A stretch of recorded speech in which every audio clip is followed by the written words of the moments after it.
You the manager? You the manager?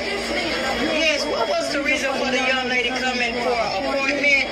And then you tell her, was you the one? I'm the one who's hiring. Okay, you told her, they told her to come for an appointment. She made an application online. You told her in here she had to fill out the paperwork. Then you stated that you wasn't hiring. Then you said, I don't know which one you said.